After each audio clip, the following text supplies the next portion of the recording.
The next item is House Bill 5080. This is by Representative Solomon relating to health and safety. Representative Solomon? Yes, thank you, Mr. Chairman. Thank you. This bill would require the owners or operators of any public place, which is an enclosed area capable of holding 300 people or more, in which the public is invited or permitted to have available epinephrine auto-injectors and trained personnel to administer them. So just epinephrine, as you may be aware of, more commonly known as the Epipen, is used to treat allergic reactions. And this idea for the bill came to me from a constituent of mine who you'll be hearing from in a moment, Isabella Heffernan, who is a senior at Bayview, be graduating in 2021. And, you know, just speaking with Isabella on this, and she'll give you much more detail as to her situation and why this bill is important to her. We look around and we see that Rhode Island law already requires defibrillators to be used, to be available in public places. Also, we see that Narcan is significantly, although not required, you do see Narcan being more readily available. Now, things such as epinephrine, you know, I feel very strongly that that should also be available in these public places. You know, God forbid if there was ever an allergic reaction, at least if a dose were administered, it would give time for an ambulance to make it to wherever it is, or whatever public place it may be, and give that individual an opportunity to survive that allergic reaction. So that's the bill, and if you have any question, I'd be happy to entertain them.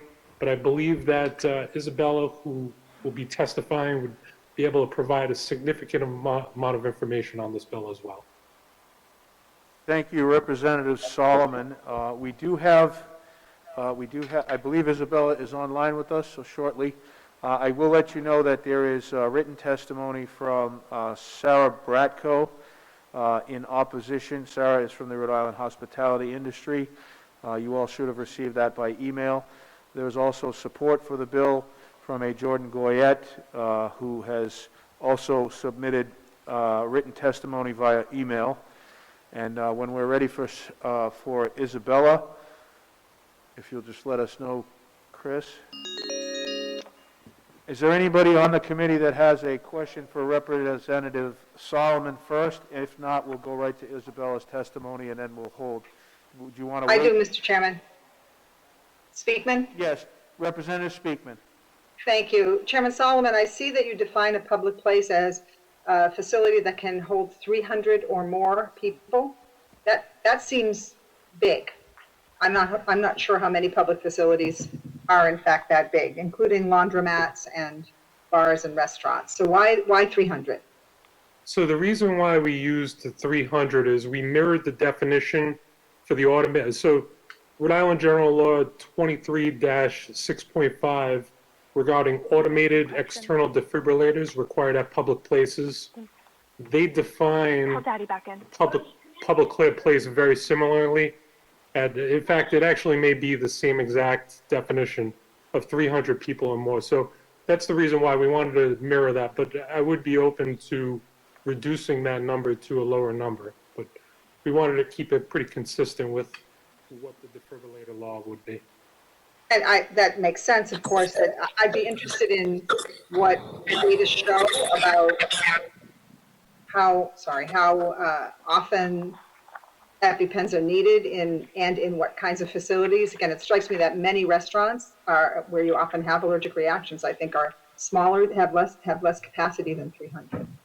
So it's a question, and I don't know what the data show about how often these are needed. Thank you, Chairman. Totally understandable, and would definitely be open to any amendments or suggestions with the bill. Thank you, Representative Speakman. I do have Representative McLaughlin with a question. Representative Solomon. Joe. I can hear you now. Ask your question, Jim. Representative Solomon, the question I have in reference to your bill. I believe someone's microphone is on. I can't hear. In reference to your bill, can you hear me now, Joe? I can hear you now. Okay, basically, as part of your bill, has the civil liability been mitigated? I'm sorry, has the what? In reference to your bill, this is a great bill, Joe. Thank you. As far as civil liability for the, Oh, the civil liability, my apologies. I believe it actually is in the existing language of the section. So if you look at, because right now the law allows for these entities to provide it. okay, This bill would mandate it. So I believe it does have Good Samaritan protections, okay, which I'm looking at right now under 23-6.4-7, Good Samaritan protections, which would allow, which does provide some protection if someone were to administer the EpiPen. thank you so much, Joe. Thank you.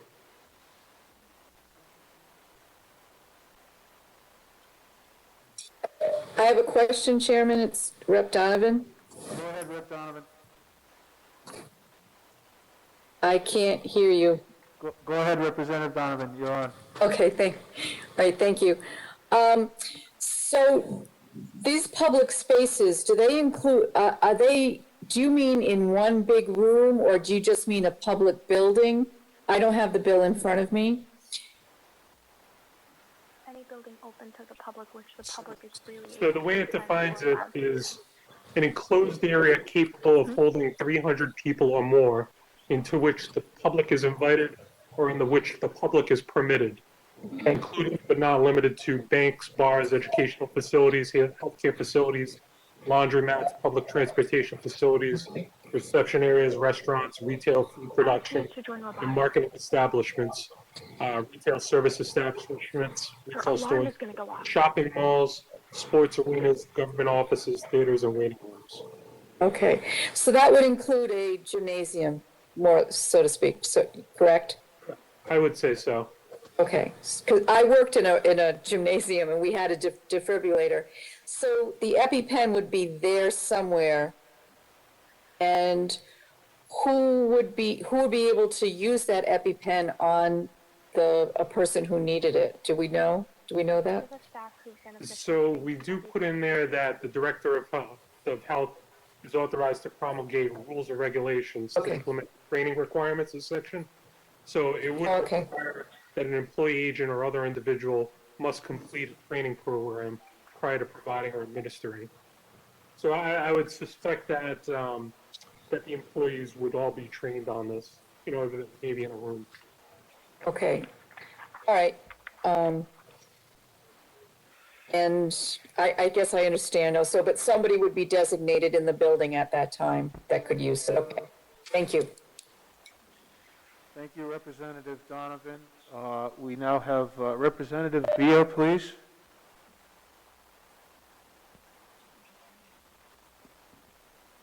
Yeah, so my question was in regards Did you call on me?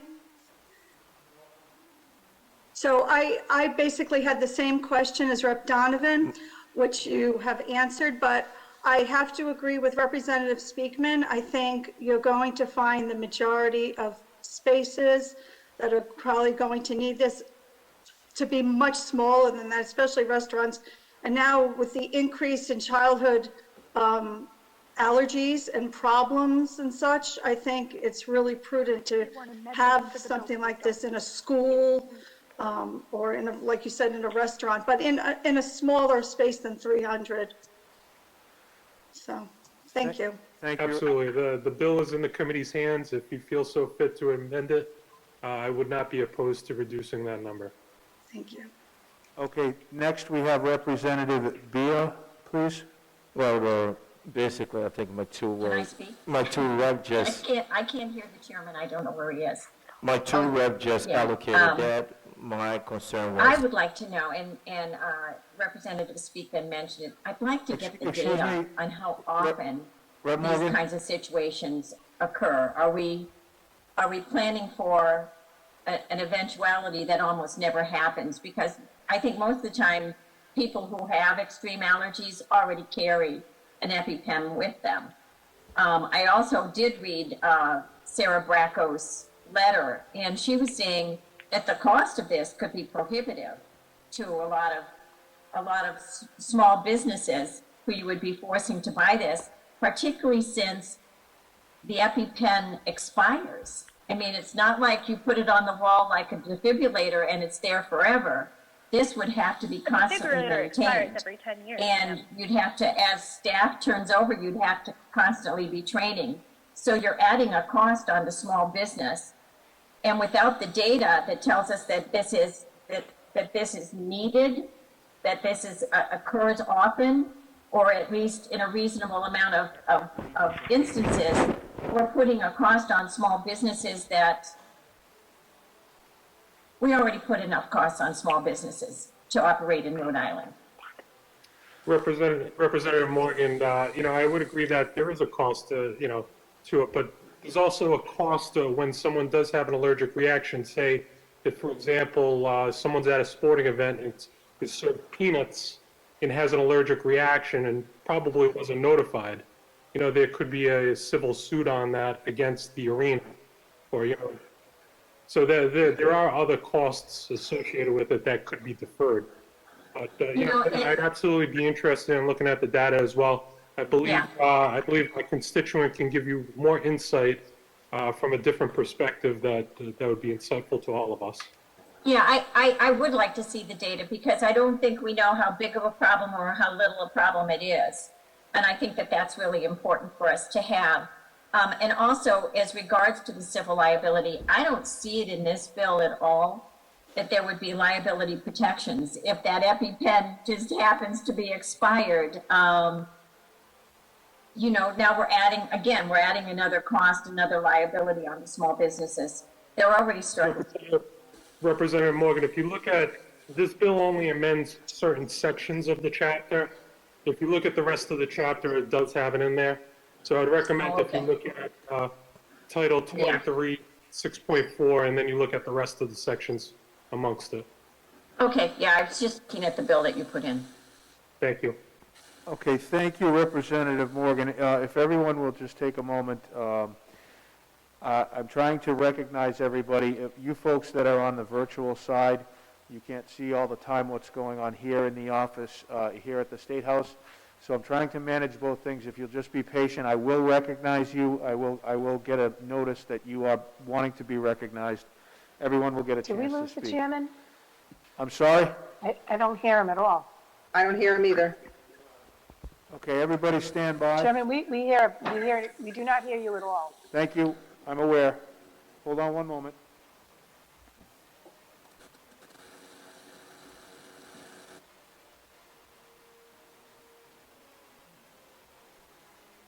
I think there's something wrong with his audio, definitely. Stand by. Representative Ackerman, I believe you have a question for me? Yeah. I just think I can answer the question as far as the cost because I am a person who carries an EpiPen and it really is not cost prohibitive. It actually doesn't cost a lot of money at all. And I think the benefits definitely outweigh the costs. And like you said, some people with severe allergies do carry them around already, but that's not always the case. And sometimes people find out they're allergic to something at a particular place that they didn't know they had before. And speaking as someone who that has happened to. So I know, I can speak firsthand to this. And it's really not cost prohibitive for a business. It's there's many different programs and ways to cost save on it. It's minimal, truly. But it's worth saving a life for. And I just Googled it a minute ago. Yeah, so the brand name EpiPen is $650, but there's a lot of generics that are more like $150 for 2 doses from what I just saw. And I'm sure that the Department of Health, just like we do with things like naloxone, I can't think of the name of the Narcan. We've done things around that if it's a category that needs it. Chairman Solomon, your witness that's coming up also would have some expertise in some of these things. Is that what you also said? But my constituent will have some personal information to add to this. And she's also done a significant amount of research and statistics that I'm sure that she can provide to the committee on this. So she's a senior at Bayview. Does the Department of Health have any statistics? I'm sorry, did you ask if the Department of Health has statistics? They may have statistics on it. I'm sure they do have it somewhere. I don't have it available. Do schools already have EpiPens? I think they do. I believe they do. I believe the law actually. Yeah, I believe they do. I know there was some federal legislation encouraging schools to provide them. I can answer that because I was in a school. We had EpiPens for several students. Can you hear me, Rep. Morgan? Oh, yep. Yes, I can. Okay. Yeah, in fact, I had to wear one around my neck when I had a particular child because it was so critical that that EpiPen be available immediately. But most of that is provided by the student who needs the EpiPen, and they replaced it after the expiration date. But there are, to answer a question that was before, there are many, many children now that are very severely allergic that need these in the building that they're in. So there's a lot of kids now. I just asked. Okay, thank you, everyone. Right now, what I'd like to do is bring the witness, Isabella Heffernan. Do we have Isabella on the line? Isabella? Just stand by for a second. Isabella, are you with us? Yes, I am. Okay, Isabella, you have the floor. If you would just introduce yourself to the committee, and then you can go ahead with your testimony, and then when you are ready for questions, you can just let us know, and I will introduce any representative that has a question for you, okay? Okay, thank you, Chairman McNamara, and thank you, Representative Solomon, for introducing me, and thank you, members of the Rhode Island House Committee on Health and Human Services. I live in Warwick, Rhode Island, and my representative is Representative Joseph Solomon Jr., and I'm speaking today in support of this bill. I'm Isabella Heffernan, I'm 17, and I am one of 500 million people and one of 32 million Americans with a food allergy. But my allergies are much more than just having to double check a label before I eat something or talking to a waiter before I order my food. Food allergies can kill. They send an American to the emergency room every 3 minutes, meaning that by the time I'm done speaking here tonight, another person in the U.S. will have been hospitalized due to allergic anaphylaxis. But this bill would provide safeguards, namely epinephrine auto-injectors, also known as EpiPens, to prevent fatalities due to food allergies. I know firsthand just how scary it is to have an allergic reaction in public. No matter how careful I've been, I've had them at my school, at a graduation party, with my friends, when I was alone, or when I was just driving home from practice. For example, a few years ago, I was at a local Panera with my mom, and I saw this amazing-looking chocolate chip cookie. But I did my due diligence, and I asked the cashier, are there any peanuts, walnuts, or pistachios in the cookie? Because I'm allergic to peanuts, walnuts, and pistachios specifically. She said no, and I thought, great. So I got the cookie from Panera. But after 2 bites, my face started tingling and my mouth started itching, and these are all telltale signs of an allergic reaction. So I went back up to the cashier and I asked again if there were any peanuts, walnuts, or pistachios in the cookie. And this time she said yes, that there were walnuts, confirming my suspicion that I was in fact having an allergic reaction.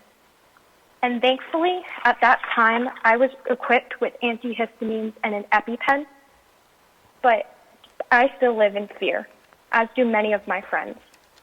I've had friends who have food allergies, and they can't even go to the library or the mall alone for fear that they're going to have an anaphylactic reaction, and that no one there would have the tools like an EpiPen or the skills to administer one to be able to help them.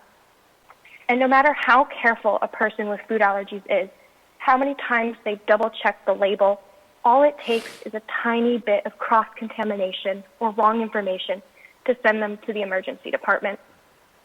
And many people aren't as lucky as I've been. Without an EpiPen on hand, they could die.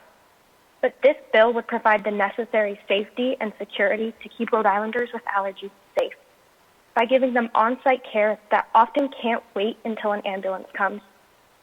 Rhode Island has long been a pioneer in allergy legislation. We were one of the first states to pass a law requiring people to learn of their obligation to inform their servers of allergies, which is why we see signs in restaurants, "Please inform your server of any allergies." And businesses today are allowed to, but not required to have Epipens on site for allergic emergencies. And we have implemented similar precautions for people with other diseases. This bill proposed is based on the precedent for our automatic external defibrillator, or AED laws, that account for incidences of cardiac arrest.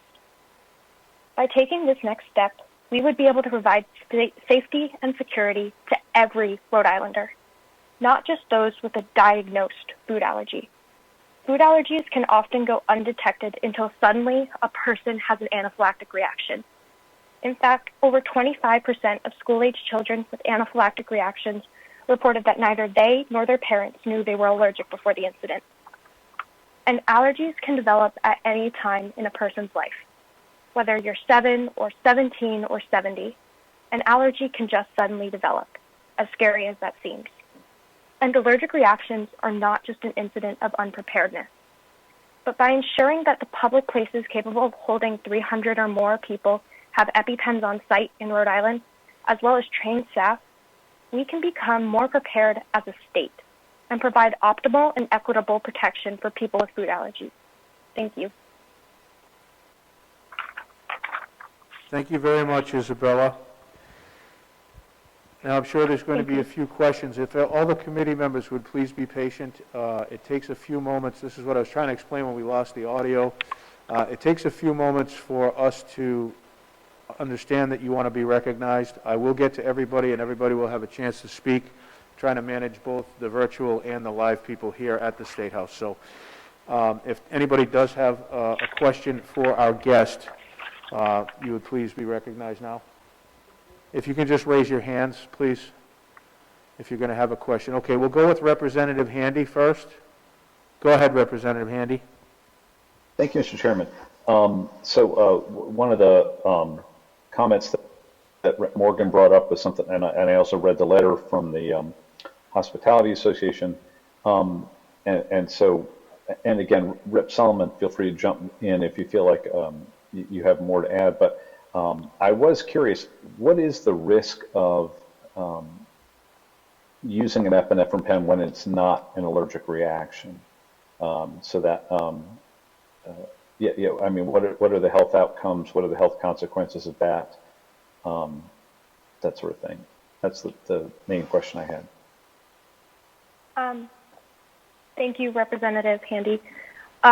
So what happens when an EpiPen is administered is adrenaline is essentially introduced to the body, and the reason why it's so effective with allergy attacks is it causes vasoconstriction, so constriction of your blood vessels, which dilate within an anaphylactic reaction.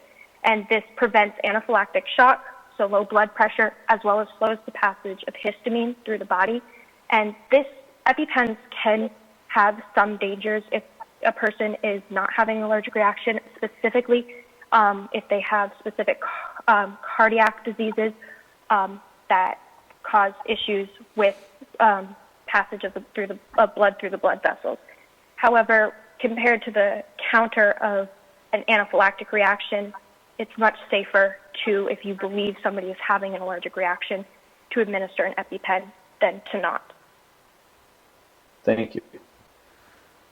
Thank you. And to the earlier question, is there any data nationally? Well, you said it every 3 minutes. That's nationally. Are there anything that any data on, let's say, things that happen in restaurants or in non-home settings or something like that, non-school and home settings? Is there any kind of data like that? So while I can't myself speak to any specific statistics about incidences that occur outside the home or outside of schools, I do know that in the U.S., about 200,000 people a year require emergency medical care for food allergies and anaphylactic reactions. And I guess I can speak more anecdotally.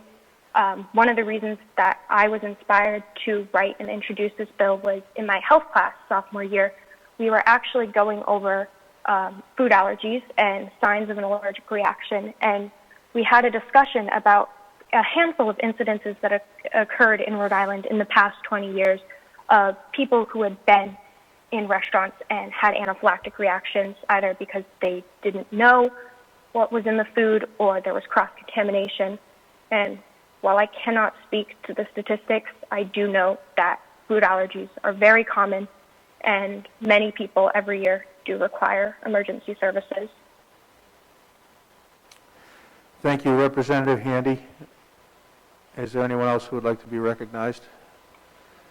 Representative Giraldo, please. Thank you, Mr. Chairman. I just had a question either for the rep or the speaker that we just had, who did a wonderful job, by the way. Very convincing argument. I certainly appreciate it. Looking over the section on training that already exists, it mentions that such training shall be conducted by a nationally recognized organization experienced in training laypersons in emergency health treatment, or an entity or individual approved by the Department of Health. So I did a quick search. Thankfully, I have the luxury of my laptop right here. And I'm just curious, are there any entities that are approved by the Department of Health that would offer this training for free? Does that already exist, or would that be applicable, or do they actually have to pay for a training with every new staff member that they get? Thank you. I do not have that information in front of me right now, but I would be happy to look into it for you and get you an answer. Thank you. Because just a final thought, I think that combining sort of what the frequency of this issue happening in our state, combined with the overall cost of what the shot, what the EpiPen cost, along with any possible training, would give us just a better picture of what we're committing to. So thank you. Thank you, Representative. Representative Speakman, I believe you had your hands raised. I did. Thank you very much, Chairman. Isabella, great presentation. Thank you for all of the excellent arguments. I appreciate that, supported by evidence. And I was asking for data, not because I oppose this, I'm in full support of this, but to argue for pushing the number down below 300. I think that probably does rule out many of the organizations and places where these reactions are more likely to occur. So that is, I was not asking for data as an argument against, but rather in support of lowering that number. So thank you for that. And my guess is, by the way, with the trainings, as we see with TIPS training and other, that there's an online module that can be purchased, who knows, by the Department of Health, that the restaurants and the other places and the venues and the employees can just log on to. But that requires a little more research. Thank you very much, Mr. Chairman. Thank you, Representative Speakman. We have Representative Biah. Yes, thank you, Mr. Chairman. And Rep. Solomon, and thank you. So, as a high school principal, I'd actually understand exactly what was just the testimony that I just heard. It's very encouraging. But there is no greater cost of saving lives for us in Rhode Island. So I think this bill, I strongly support this bill. My only concern is, I think the 300 threshold number, I think is way too high. So I think probably we should, Rep. Solomon, probably take a look at that number, because the impact of these things happen in areas with less than 300 people in public places. So I think that we're in support of this. This is our full responsibility of saving lives in Rhode Island, instead of looking at cost. It's saving lives. So I'm in support of it. Thank you. Thank you, Representative. Thank you, Representative Biah. Isabella, if you're still with us, I'd have a brief question, if you don't mind. Yes, I'd love it. Okay. Now, when were you diagnosed with a food allergy? Have you had that your entire life? Is it something that you grew into? Can you give us a little bit of background on that, please? Sure. So I've never been formally diagnosed with a food allergy. There are many reasons behind that, but my parents have noticed ever since I was about 2 years old that I've always had an allergic reaction to peanuts. And then as I grew older, I began noticing when I ate certain other nuts, such as walnuts and pistachios, I would also have an allergic reaction. Yes. Okay, and does your family purchase an EpiPen for you, or do you carry one with yourself, knowing that you have this allergy and you may be exposed in public at some point? Do you carry your own equipment with you as far as an EpiPen? I do. And I don't have such a severe allergy that I would, under most circumstances, have an anaphylactic reaction. However, my family and I have decided that it is really important for me to carry an EpiPen myself because allergic reactions, the way we know how they develop, they can spontaneously become much more severe. And you might say you only get hives or a mild allergic reaction for the most part, and then as you just suddenly one day are exposed to the allergen, can have full-blown anaphylaxis, which is why we've decided that I should carry my own EpiPen. Right, that's a very good precaution. Okay, are there any other representatives that would like to be recognized? I don't have a picture of the full screen right now. If somebody could speak up if they'd like to have a question, please. Okay, Representative Bennett, would you like to speak?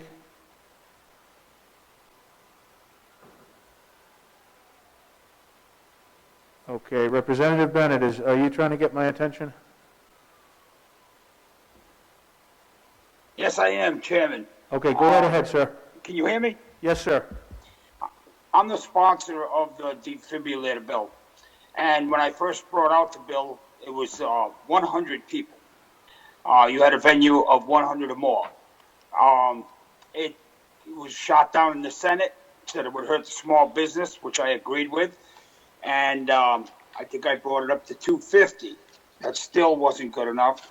And I ended up bringing it up to 300 to protect the small businesses, to have it available at weddings, large weddings, sporting venues, concerts, stuff like that, where you're going to have a large amount of people. That's the reason for the 300 number. I would have loved to see it at 100. I would have liked to see it at 50. I think they should be everywhere, but they're not. EpiPen, you can be allergic to multiple things. My wife's allergic to scallops. They cook chowder. For some reason, they cook it in the same pan as scallops. There's all kinds of food allergies. Peanuts. You can't sit at a table with somebody eating a peanut butter sandwich because you might get a reaction to it. So it's a great bill, and I would really like to see it be a lot lower than 300, but that was the reason the defibrillator was 300. I just wanted to clear that up. Thank you, Mr. Chairman. Thank you, Representative Bennett. Is there anyone else who would like to be recognized, please? Okay, if there are no further questions, Isabella, I'd like to thank you for your testimony. You did a great job. The committee really appreciates your information, and we may be calling you back if we have further questions coming on after this. If there are no other issues, I would like to close the hearing on House Bill 5080.